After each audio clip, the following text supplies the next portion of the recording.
Hello everybody, this is Tip Top MTG here today with another Magic the Gathering video. In today's video, we are going to be looking at Kaladesh Remastered and some of the most impactful cards that were not included. So for those of you who don't know, Kaladesh Remastered is the next set coming to MTG Arena. It's a combination of Kaladesh and Aether Revolt, both older sets from Magic's history that are being combined into one. There are going to be cards cut, and there's actually one card added. And I did a video covering the new card as well as some alternate arts. I did that last week, so you guys should go check that out. In today's video, we are going to be looking at 15 cards that I think are the, most impactful. The cards that people are going to notice aren't there the most.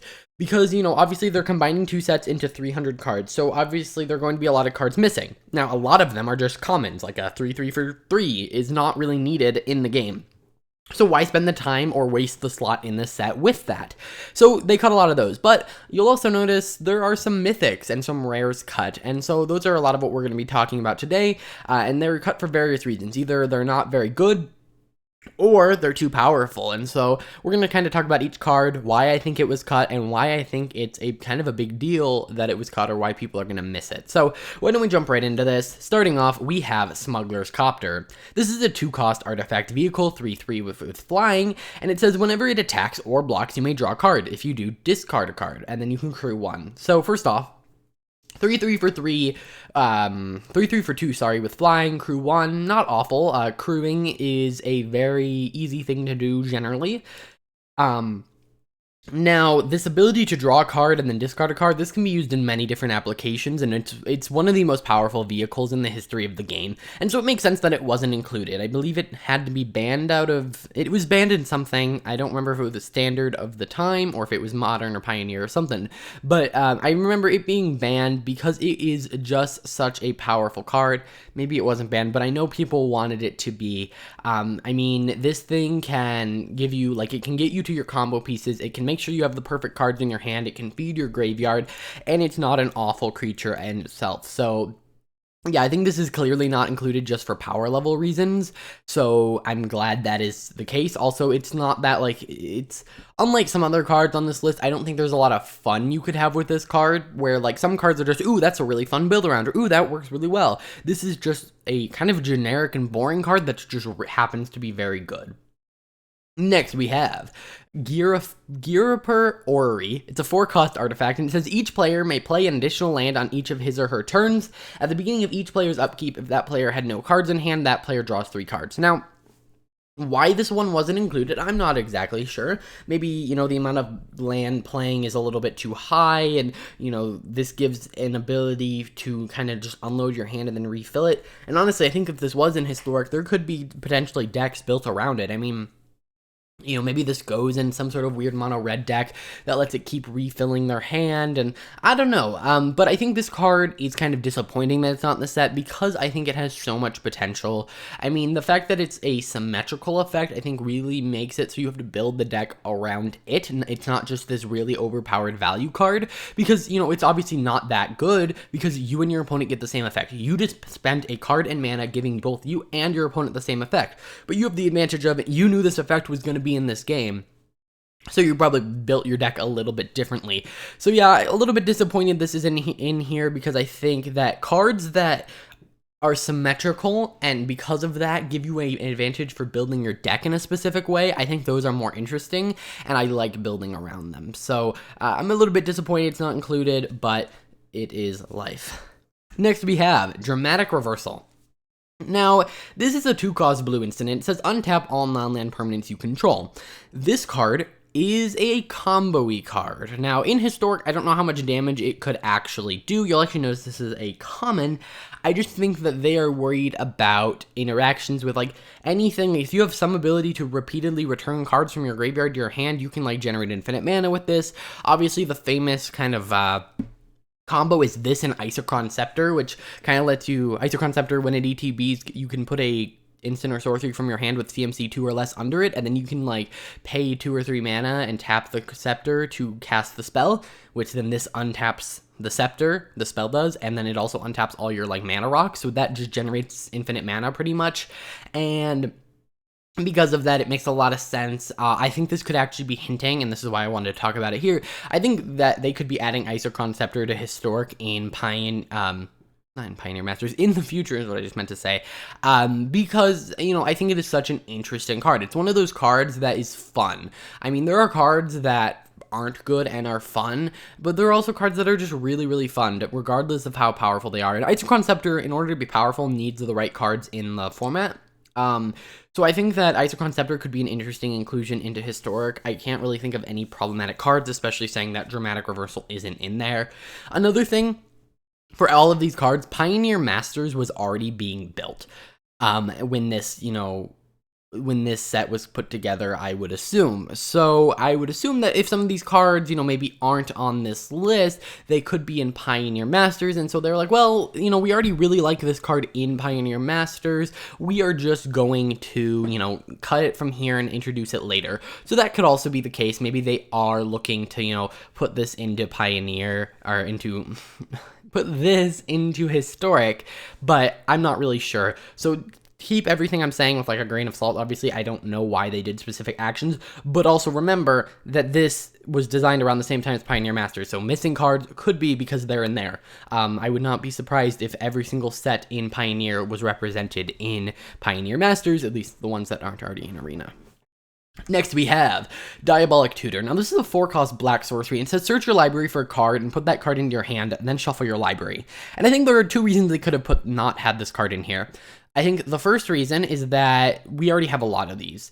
And by a lot, I mean 2 that I can think of. We have Grim Tutor from Core Set 2021 and the Party Tutor, which I don't remember the name of it, from Zendikar Rising. And so, if they 3 sets in a row, they add in just a mono black search your library for anything, you now have 12 cards that can just go get combo pieces, which I think is a little bit concerning. And I don't know how powerful it would really be. But the other reason is maybe not a power reason, but also just no one's interested in this card. We have Grim Tutor, we have the Adventure or the Party card from Zendikar Rising, so maybe just people aren't interested in this card. Or, again, this is a card that I could totally see them putting in Pioneer Masters, being like, oh yeah, this is a good card. It feels like one of those cards that would be, oh, Pioneer Masters. So I think it could be one of those 3 reasons. I think it's not super disappointing. I really don't see people running the Black Tutor cards, and I don't think this would have changed it at all, but I just really thought the lack of its inclusion was somewhat interesting. Next, we have Mechanized Production, and I think this is the one I'm the most disappointed about. It's a 4-cost blue enchantment aura, and it says enchant artifact you control. At the beginning of your upkeep, create a token that's a copy of enchanted artifact. Then if you control 8 or more artifacts with the same name as one another, you win the game. So this is an alternate win-con that's also a token or artifact duplicator. And I think it's such a fascinating card. It's one of those cards that, again, you're going to kind of want to build around. I mean, yes, there are some decks that maybe already exist that you throw this in. For instance, if you were doing something with like Revel and Riches and Treasures, you can enchant a treasure and then maybe just win the game like right away. But I think that this card is so fascinating and can go in so many janky decks. First off, in terms of better decks, Thopters and Treasures are both really easy to make a lot of, and you can win the game with that. You can even just use this for the duplication effect. I mean, paying 4 mana and for an aura that just duplicates an artifact at your upkeep, not awful. I mean, if you put some utility artifact, even, we have some mana artifacts that tap for 2 mana, put this on one of those, every turn you're ramping 2, that's not bad. And then if your opponent doesn't deal with it, you kind of just win the game. That is a pretty good card, but I don't know how good it would have been in the format. I think it would have been in the jankier type of decks, and it's kind of interesting to see them not include it. Maybe they were originally going to, and they found some powerful combos, but I think that this is the card that most people are going to be upset about because it is one of those cards that it's like 9 lives from Core Set 2021. It's not going to break the game. It is just going to be a fun card for people to build around, and I prefer doing that. There was a time where I enjoyed having a very powerful deck and playing through ranked, but at this point, Magic has become a lot more about just playing fun little gimmicky decks, and this would have been a great inclusion to do that. Next, we have Exquisite Archangel. It's a 7-cost white creature angel, 5/5 with flying, and if you would lose the game, instead exile this and your life total becomes your starting life total. I've noticed that they like to get rid of really expensive spells that have good effects, and I think part of that is the power of Reanimator right now. Right now we have things like God Pharaoh's Gift, Reanimate, all those like crazy, we don't have Reanimate, we have Doomed Necromancer, we have Blood for Bones, there's a ton of self-mill, and so, you know, in the format, I constantly am running into decks that revolve around resurrecting things, and this seems like a pretty good thing to resurrect if you can do that. On top of that, I just think that it leads to longer games, and Digital Magic really doesn't want you to just kind of restart the game, so I think that's a big reason for it in the thing. I think if this was a paper product and they were adding these cards to like a non-digital format, this code totally could have been in there. But I do think the fact that it extends games so long and the fact that it's an easier Reanimator target is part of the reason why this was not included in the set. Next, we have Gontis Aether Heart. It's a 6-cost legendary artifact, and when it or another artifact enters the battlefield under your control, you get 2 energy counters. That's kind of insane. I mean, it doesn't say non-token, so if you have something that just creates a treasure token, whatever, an opponent draws a card unless they pay 2. Now, unless they pay 2, you get a treasure token, which is mana, and 2 energy counters. Pretty good. And then you can pay, you can pay a ton of energy. I believe that is 8 energy, and exile this to take an extra turn. So, yeah, you kind of get this weird extra turn effect. I think that the big issue here is the fact that it generates so many energy counters with the amount of artifacts you can create. And again, this is one of the ones where I think it just is extending the game too long. Because this is a digital-only product, they can just pick and choose what doesn't work well in digital. And, you know, people who are playing online Magic are much more likely to get frustrated at your opponent taking like 30 hours for their turn, or turns in this case. So yeah, I'm not exactly sure the precise reason why they did it, but I think they don't want energy counters to be too powerful, as we will see as we see more cards. Next we have Felidar Guardian, and this one makes a lot of sense. It's a 4-cost white creature cat beast, 1/4, and when it ETBs, you can exile another target permanent you control, then return it to the battlefield under its owner's control. So yeah, this doesn't seem that problematic, but when you combine it with Saheeli from this set, it goes infinite. It kind of lets you just infinitely blink things, because Felidar Guardian can blink Planeswalkers, and then the Saheeli can blink this, and that kind of creates this infinite loop within the same set. This was one of the cards that was, you know, notorious, and so it's good to see it not be included. I don't think Historic really needs to be very combo focused, especially with the amount of tutoring that's currently available. So yeah, I think it's a good thing it wasn't included.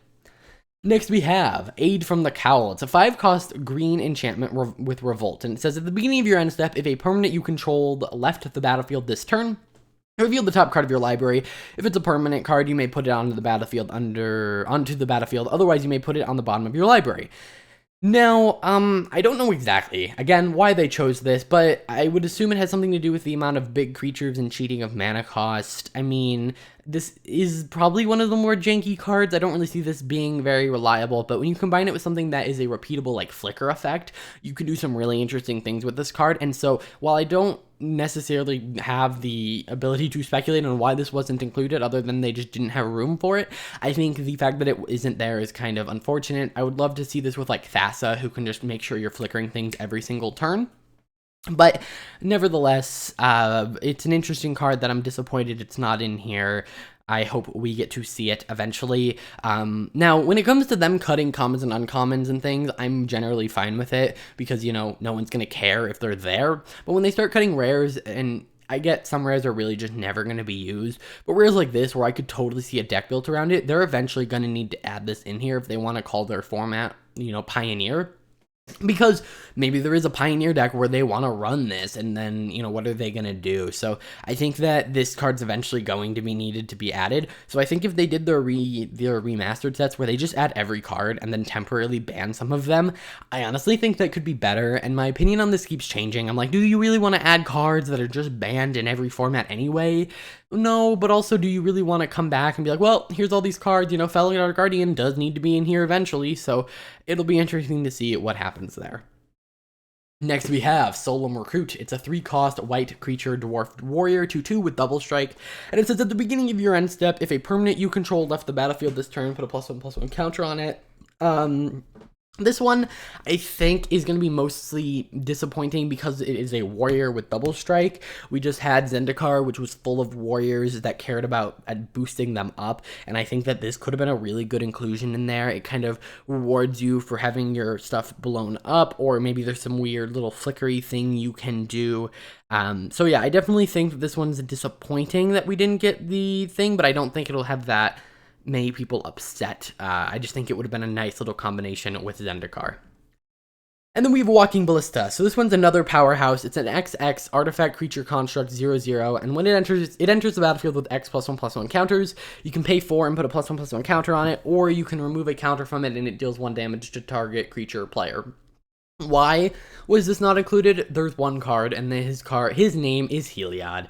Heliod goes infinite with this card because you can give Walking Ballista lifelink, which means that it deals 1 damage, you gain 1 life, which then means Heliod can put a counter on it, which means that Walking Ballista can lose that counter to deal 1 damage, and then gains you 1 life, which then puts a counter, so on and so forth until everyone is dead. So that becomes like a turn 3 or 4 combo. It was plaguing Pioneer for a while, and so Historic would have been the same way, so I'm glad they did not include it. If they did, I would have expected them to ban Heliod or this from the format, so I would have rather them just not print it rather than go and mess up someone else's deck by banning Heliod. Next we have Inspiring Statuary. It's a 3-cost artifact, and it says non-artifact spells you cast have improvised, which means that your artifacts kind of can help pay for it, similar to Convoke.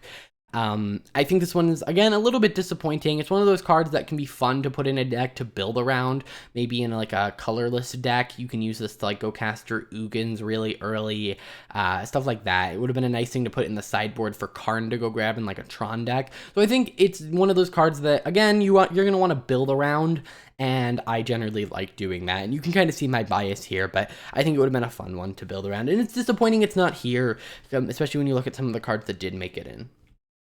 Then we have Lightning Runner. It's a 5-cost red creature, human warrior 2/2, and it has double strike and haste. It's a warrior. Again, would have been nice with warriors, but whenever it attacks, you may get 2 energy counters. Then you may pay 8 energy counters. If you do, there's an additional combat phase after this. I think this one is just here because the potential for it to go infinite. If you have 4 of these out on the battlefield, you know, you can get infinite combat steps, which I know I say if you get 4 of these, but, you know, with cloning and, you know, we have Mirror March in Historic right now, which allows it to maybe create 3 copies just on its own, and then you all attack, you get, you know, 8 energy counters, you spend 8 energy, you get an untap, you get to keep doing that over and over and over again. So I think this one could be really infinite really fast, and again, it looks like they're trying to avoid combos.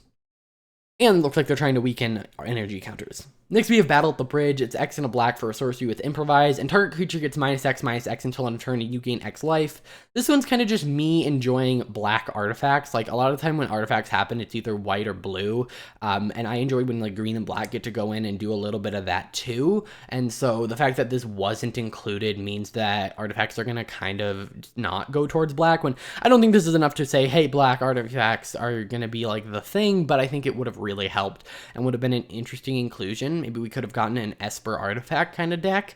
Who knows? I think it would have been a nice little inclusion of an artifact spell. Next we have, and our final card, Aether Wind Basker. It's a 7-cost green creature lizard, 7/7 with trample, and when it enters the battlefield or attacks, you get an energy counter for each creature you control. And then you can pay an energy counter and it gets +1/+1 until end of turn. So I believe this one was banned because they're trying to keep energy counters down. I mean, when you look back at Standard, energy was a huge deck, and so they don't really want it to just take over the format, so they are kind of reducing the amount of cards that can deal with energy counters, getting rid of that infinite combo, or at least the ones that help you generate large amounts of them. It looks like they're still going to have all the little fun interactions, but the ones that just are able to generate a ton of energy counters, it's good to see that they are not being included in the set, just to make sure that it's not too powerful. So that's going to do it for this video. I want to know what you guys think about all the cards that I talked about here. In the description, there will be a link where you can see a list of every single card that was not included. I didn't have time to cover every single comment, and for Uncut Remastered, I kind of just scrolled through all of them, and that wasn't very useful either. So I thought, you know what, I'll pick the 15 ones that I felt like were the most deserving, or maybe not most deserving, but the most necessary to talk about, I should say. So yeah, if you enjoyed, hit that like button, subscribe. I want to thank all of you for 1,000 subscribers. I will be doing something special for that here coming up soon, so stay tuned for that. I will see you in the next one.